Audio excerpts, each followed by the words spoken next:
Baik, selamat malam rekan-rekan semua. Kembali lagi bersama saya di channel Iyuk Nabung Saham. Nah, di episode kali ini kita akan khusus membahas pertanyaan-pertanyaan yang telah diajukan di channel YouTube ya. Oke, langsung saja ya kita bahas pertanyaannya.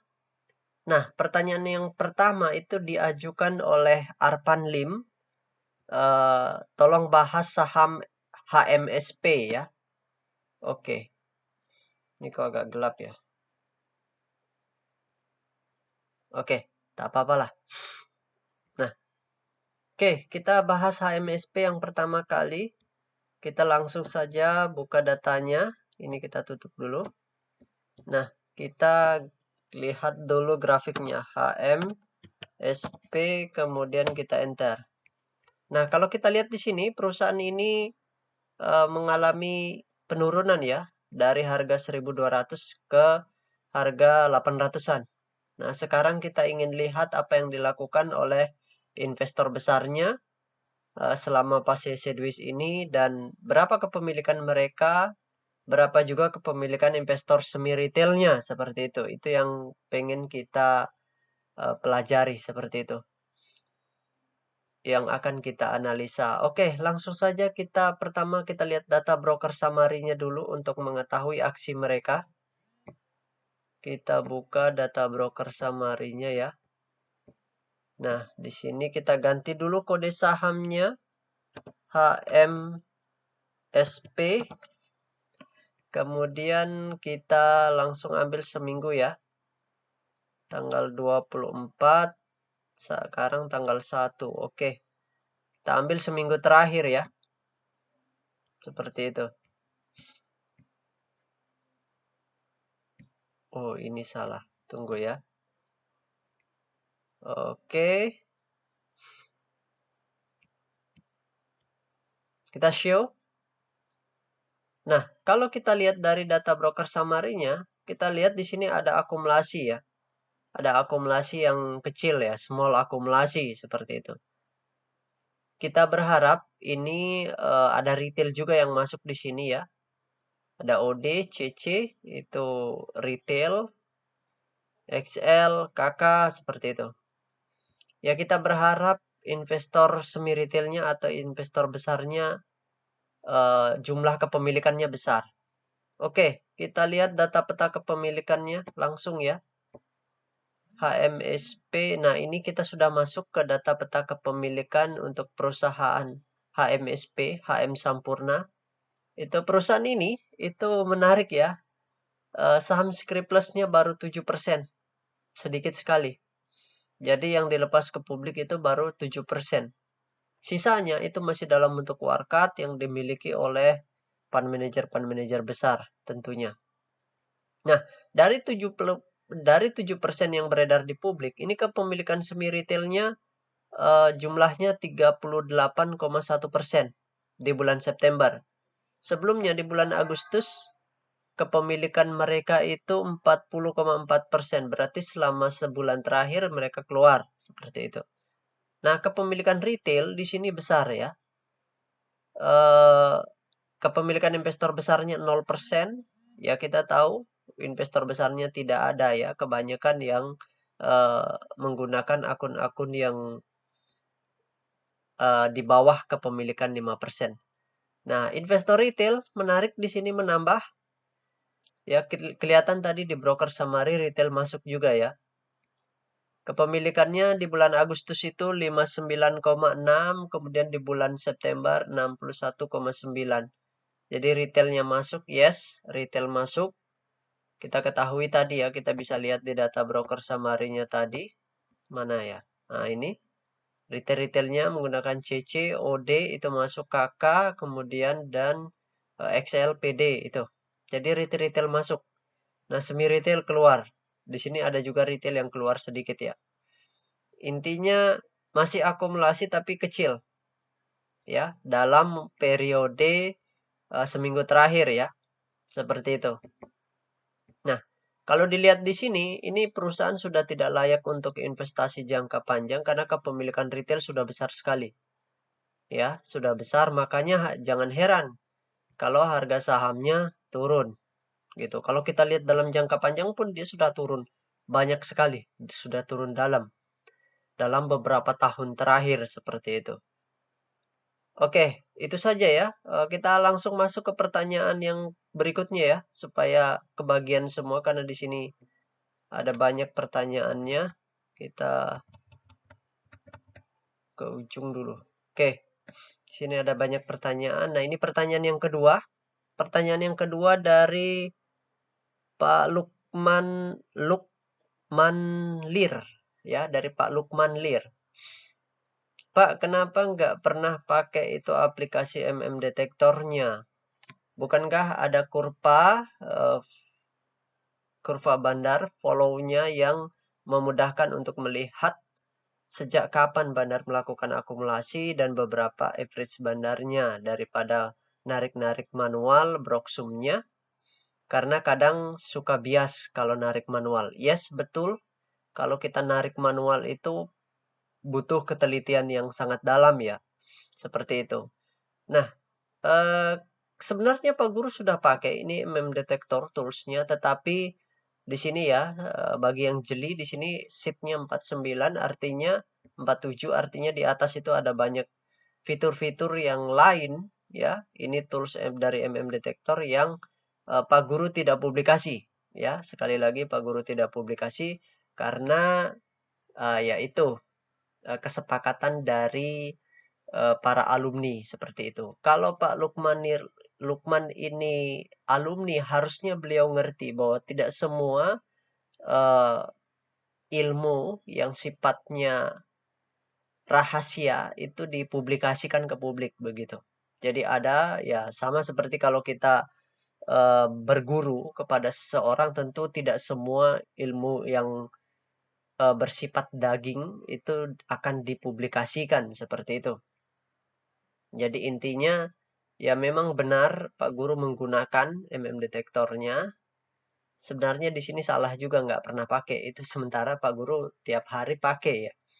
Hanya saja tidak dipublikasikan secara menyeluruh karena itu penciptanya sendiri pun juga tidak membuka secara menyeluruh seperti itu. Nah, Pak Guru pun membuka ini ya, membuka ini analisa peta kepemilikan ini yang di-download langsung dari SRO Bursa ini. Ya, tentunya atas izin ya, karena penciptanya memperlihatkan di beberapa video, makanya Pak Guru juga memperlihatkan seperti itu. Karena beliau sendiri yang memperlihatkan seperti itu. Ini sebenarnya di atas masih di dalam tools ini masih banyak sekali informasi, data-data yang bisa dimanfaatkan untuk menganalisa jauh lebih dalam dari setiap analisa seperti itu. Setiap perusahaan yang akan dianalisa. Oke, langsung saja ya. Jadi intinya itu Pak Guru menggunakan, tetapi tidak semuanya tools atau data-data di dalam detektor itu Pak Guru buka seperti itu. Karena ya kembali lagi ada kesepakatan dari para alumni untuk tidak membuka ke publik secara menyeluruh seperti itu. Ya saya kira Pak Lukman ini sebenarnya paham ya. Oke, ke pertanyaan berikutnya yang ketiga itu dari Mas Kanelaya, siapa ini? Kanelaya Kanelaya Nusantara, seperti itu. Ini susah banget ya. Oke, kita langsung saja buka datanya ya. Kita lihat dulu apa tadi sahamnya? BGTG ya. Oke. BGTG. Bank Ganesha. Oke, kita enter. Nah, perusahaan ini Pak Guru sebenarnya sudah pernah bahas bahwa di sini ada pembelian dari investor besarnya dalam jumlah besar, tetapi kemudian setelah itu harganya sahamnya sideways. Nah, sekarang kita ingin lihat selama seminggu terakhir. Ya, kita akan lihat selama seminggu terakhir apakah investor besarnya sedang akumulasi. Atau mereka sedang distribusi. Oke, kita cek data broker summary-nya. Kita masuk di sini BGTG. Kemudian kita show ya. Nah, kalau kita lihat dari data ini juga ada akumulasi kecil ya. Seperti itu. Jadi small akumulasi, retail juga ada yang masuk. Nih, XC mulai dari KK, XCC, XC juga PD, DX itu masuk, retailnya juga masuk, tapi ada juga retail yang keluar seperti itu. Oke, kita lihat lebih detailnya di data peta kepemilikannya. Nah, ini peta kepemilikan untuk saham Bank Ganesha ya. Scriptless-nya sudah 64%. Kepemilikan investor besarnya 46,8%. Ini kalau untuk investasi jangka panjang sebaiknya jangan, ya. Kenapa? Karena kepemilikan investor besarnya tidak terlalu besar. Walaupun di sini Equity Global International Limited itu beli. Seperti yang Pak Guru katakan tadi, di bulan 7 mereka beli. Tanggal 7, tanggal 5, tanggal 3. Yang Pak Guru katakan tadi di dalam grafiknya, ya, di sini. Itu investor besarnya beli. Seperti itu, ketahuan beli. Tetapi harga sahamnya belum naik. Ini kalau untuk trading, ya. Kalau untuk trading oke lah, seperti itu. Kepemilikan retail juga tidak terlalu besar, 16,5%. Kemudian investor semi retailnya 36,7%, seperti itu. Jadi sebenarnya ini masih oke untuk dalam beberapa tahun ya, mungkin 2-3 tahun kalau untuk diinvestasikan jangka pendek ya enggak apa-apa seperti itu. Sorry. Jadi seperti itu ya. Nah, ini pemilik terbesarnya Equity Global International dengan UB Cayen. Jadi kepemilikannya UB Cayen 9,1, kemudian Equity 37,6%. Seperti itu. Oke, jadi intinya ya, karena ada akumulasi, di sini ada pembelian. Ya, untuk trading dalam jangka 1 tahunan mungkin oke. Seperti itu. Kalau mau invest 2-3 tahun juga masih oke sebenarnya menurut Pak Guru ya. Karena kepemilikan retailnya kecil. Tapi waspada ketika kepemilikan retail tiba-tiba menambah dalam jumlah yang signifikan. Maka siap-siaplah untuk mengubah strategi seperti itu. Oke, langsung kita masuk ke pertanyaan berikutnya. Pertanyaan berikutnya ini dari perusahaan Pak Guru sudah pernah bahas ya. Untuk AMMN. Pak Guru sudah pernah bahas ini perusahaan ya. Jadi silahkan cek di video. Kita lewati. Nah, ini juga untuk untuk perusahaan DMMX ini Pak Guru sudah pernah bahas. Belum lama, silahkan cek di channel YouTube ya.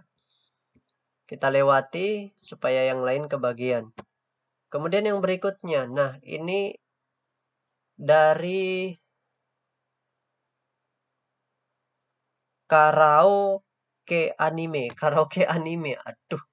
Oke, dari Karaoke Anime itu nama pertanyaannya begini. Oh, ini bukan pertanyaan, ini statement ya. Investor kok mikirin Broksum sama bandar-bandaran?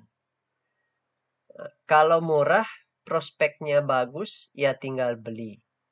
Nggak perlu mikirin Broksum sama akum atau distribusi. Seperti itu. Benar, ya benar.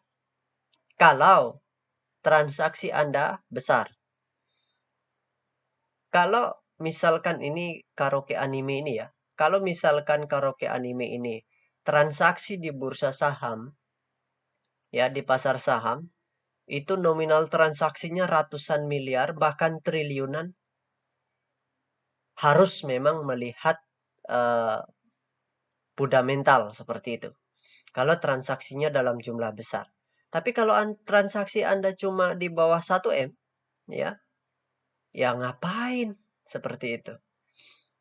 Karena rata-rata investor retail itu yang dicari capital gain. Dividen palingan hanya berapa perak saja, 500 perak itu kalau Anda memiliki hanya 1.000 lot, 10.000 lot, kemudian berharap dividen, kayaknya terlalu kurang make sense ya, seperti itu. Kalau transaksi Anda besar, okelah, kita penting untuk melihat prospek juga, seperti itu. Karena kalau transaksi dalam jumlah besar itu kita butuh waktu untuk buang barang. Sekali lagi kita butuh waktu untuk buang barang, makanya kita harus juga memperhatikan likuiditas dan prospek perusahaannya. Supaya ada waktu untuk membuang barang seperti itu. Kalau misalkan kita ingin keluar, ya. Tapi kalau transaksi Anda di bawah 1 M, ya kurang enak ya, kurang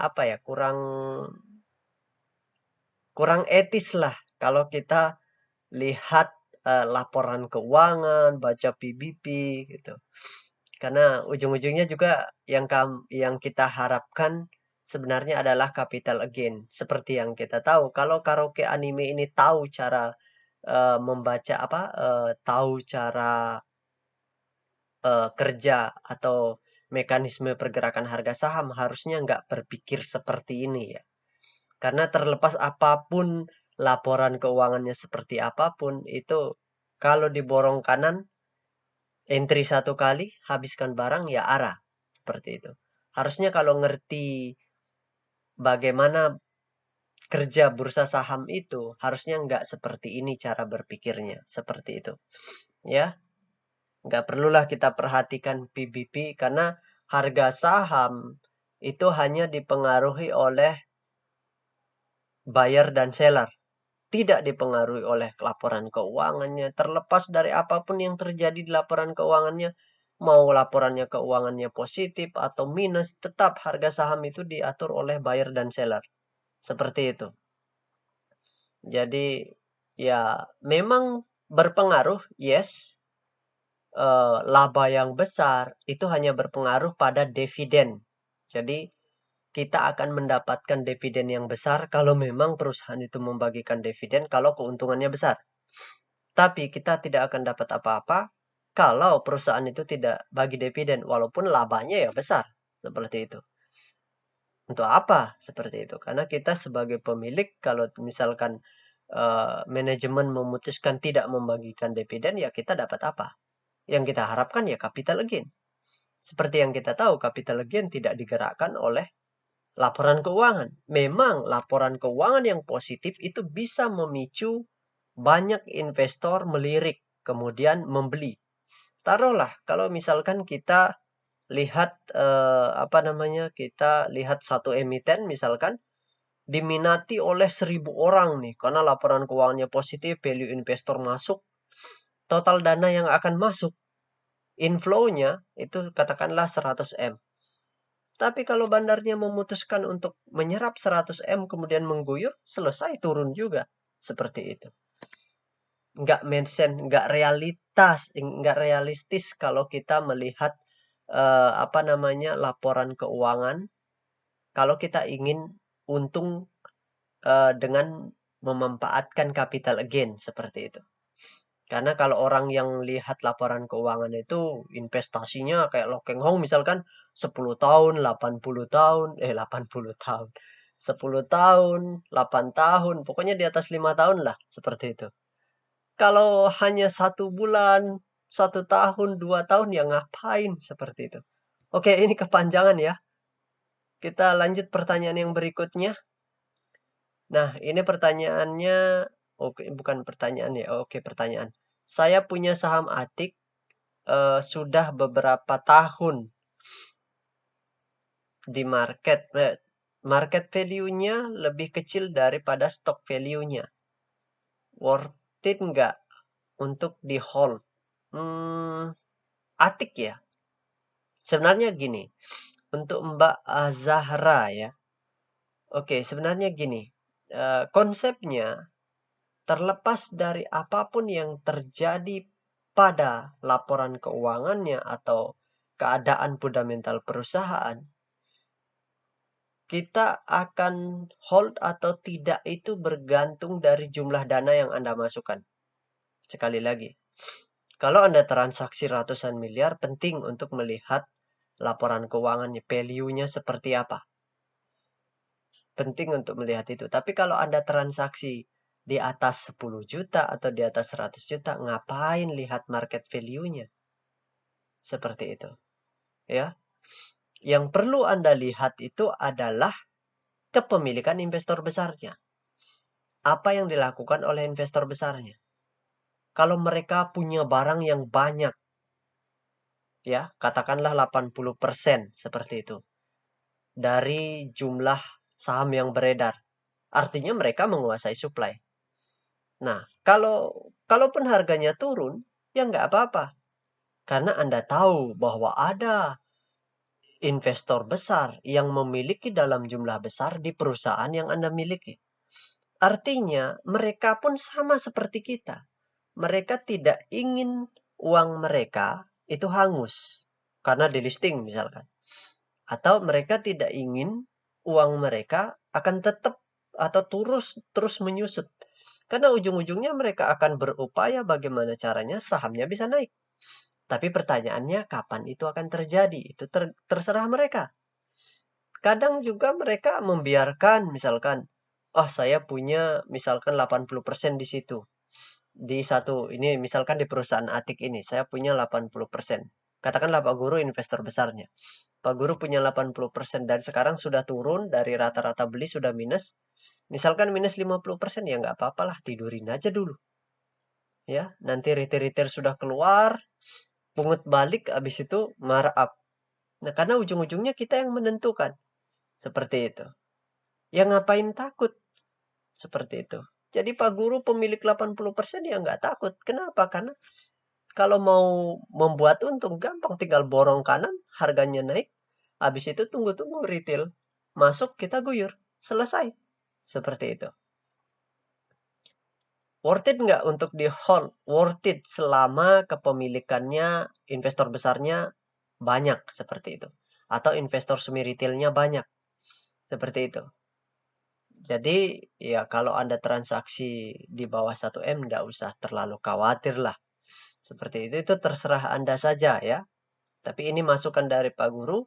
Lihat saja investor besarnya. Kalau mereka nambah porsi terus itu bagus. Tapi kalau mereka punya barang banyak kemudian mereka keluar pelan-pelan dengan melihat data broker summary, itu Anda harusnya sudah tahu. Kalau tiba-tiba kepemilikan investor besarnya berkurang banyak, nah sebaiknya jangan di situ.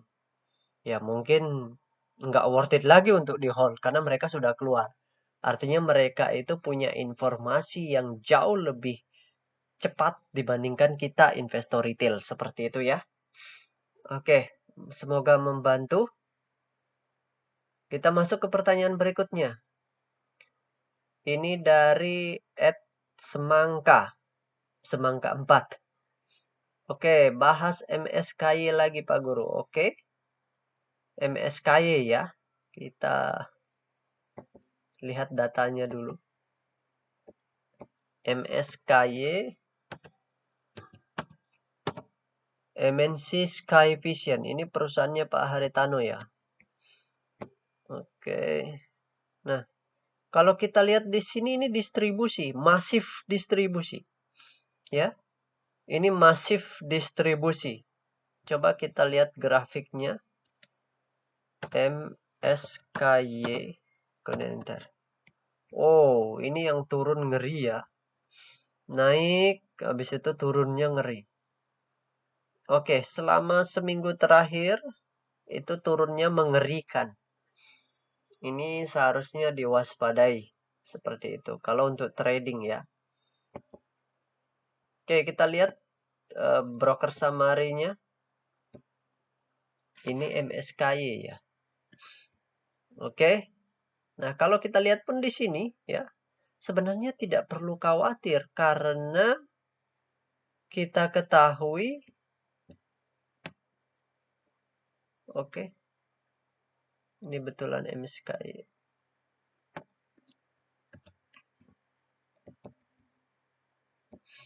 Sebenarnya tidak perlu khawatir. Kepemilikannya investor semi retailnya itu menguasai supply. walaupun mereka keluar. Seperti Pak Guru katakan tadi di data broker summary-nya, di sini masif distribusi. Jadi investor besarnya menggunakan EP keluar sebanyak 89.000 lot. Seperti itu yang beli retail CC, YP, NI, XC. Retail-retail pada masuk, investor besarnya atau semi-retailnya keluar. Nah, tandanya buruk seperti itu. Nah, kita lihat di sini. Kita lihat di data peta kepemilikannya, semi-retailnya keluar dari 95,6, kepemilikannya menjadi 94%. Retail dari 4,4 menjadi 6%. Seperti itu. Karena memang retailnya beli. Tapi kalau kepemilikan jumlah besar begini ya nggak perlu khawatir terlalu berlebihan sih. Karena mereka masih ada di dalam jumlah besar. Kalaupun misalkan siapa Mbak Semangka ya, Semangka 4 ini, kalau misalkan mau melihat order booknya juga tipis-tipis kan.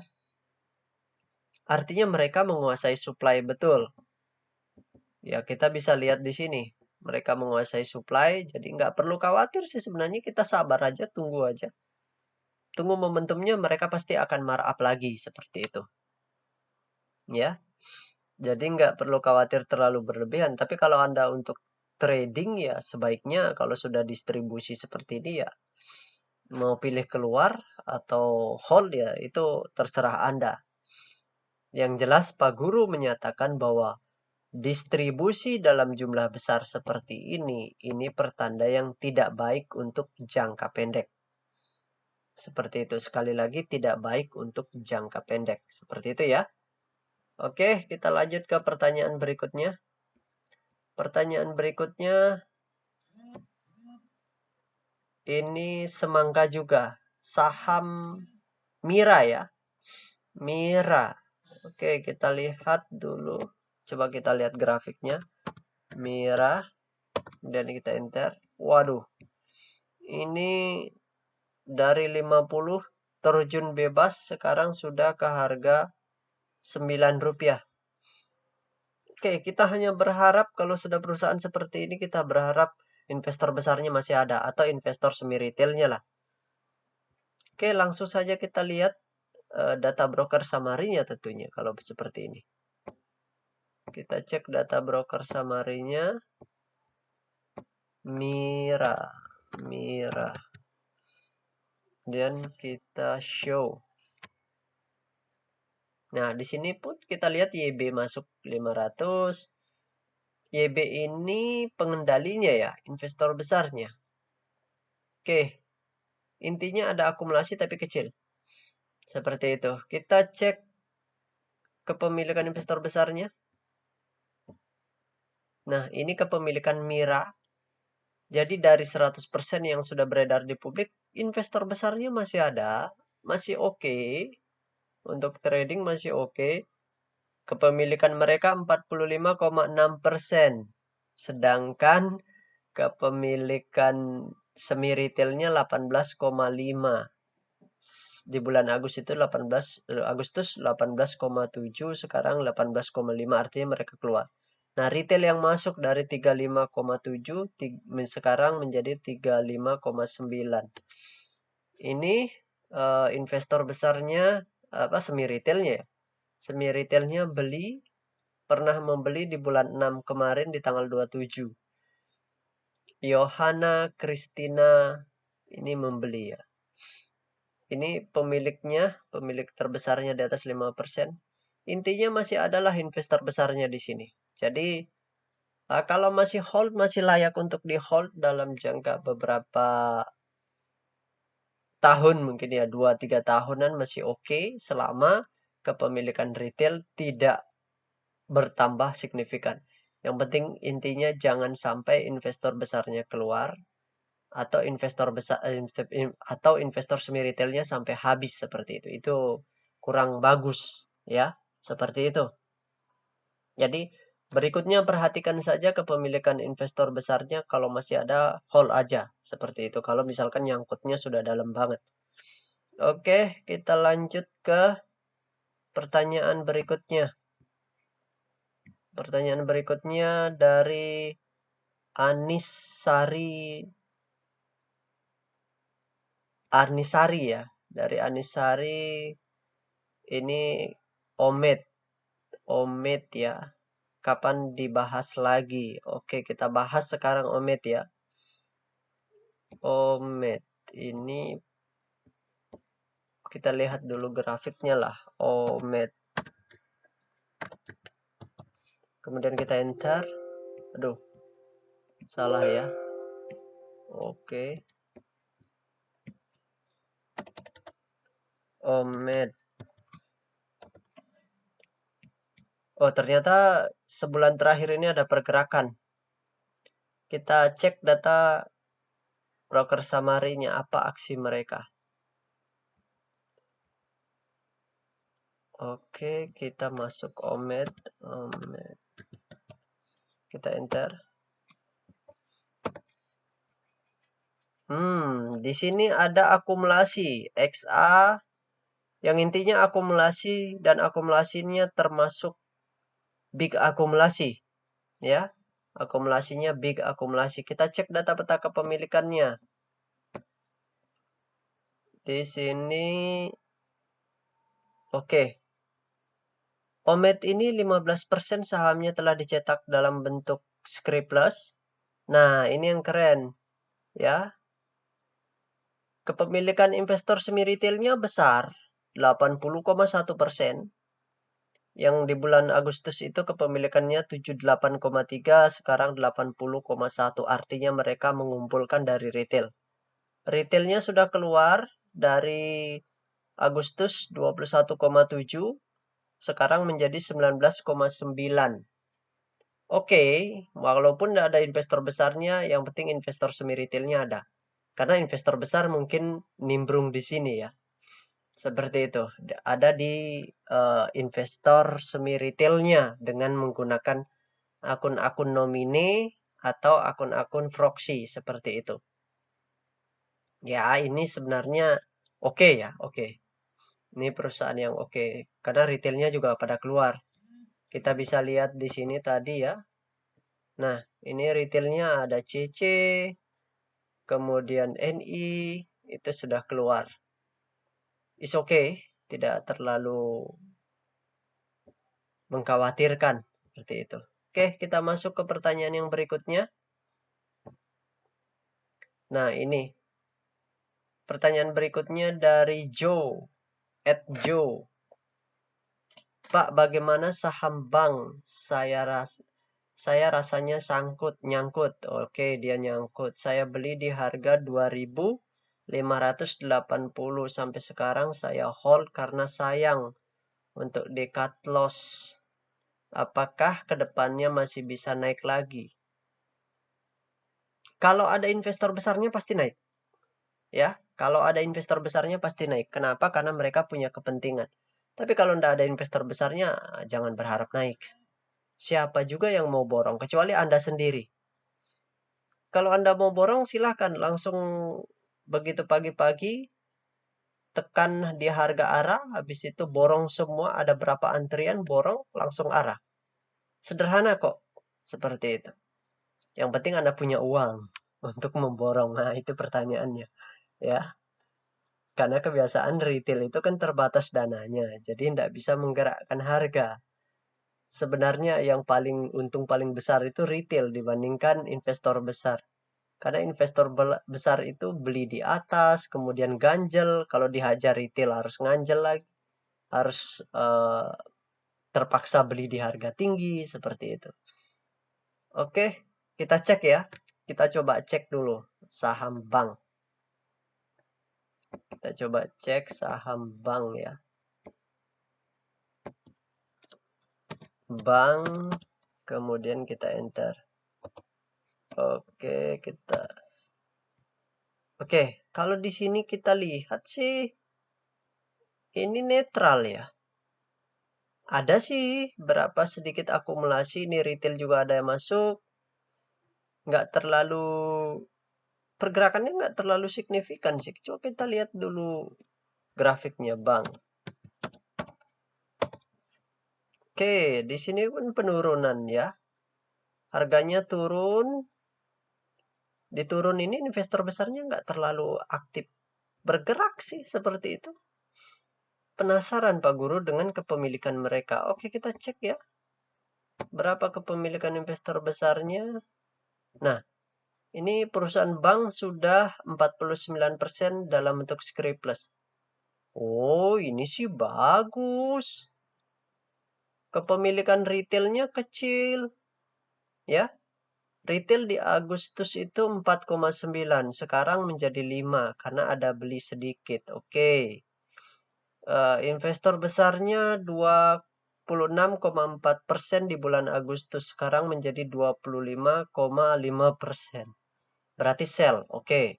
Di sini kelihatan Aladin Global jual dengan PT Aladin Global Ventures dengan broker NI dan PO.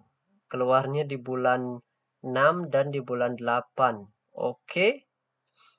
Keluarnya mereka tidak terlalu banyak sih, ya. Kepemilikannya, nah di sini juga semi retailnya masuk nih. Di bulan Agustus 68,7, di bulan September menjadi 69,5. Ini sih bagus ya. Ini bagus, retailnya kecil seperti itu. Untuk saham bank ya. Ya walaupun harganya turun, tidak terlalu masalah sih. Sebenarnya ini penurunan ini karena retailnya tektok-tektokan. Jual beli sesama retail itu investor besarnya juga distribusi sedikit.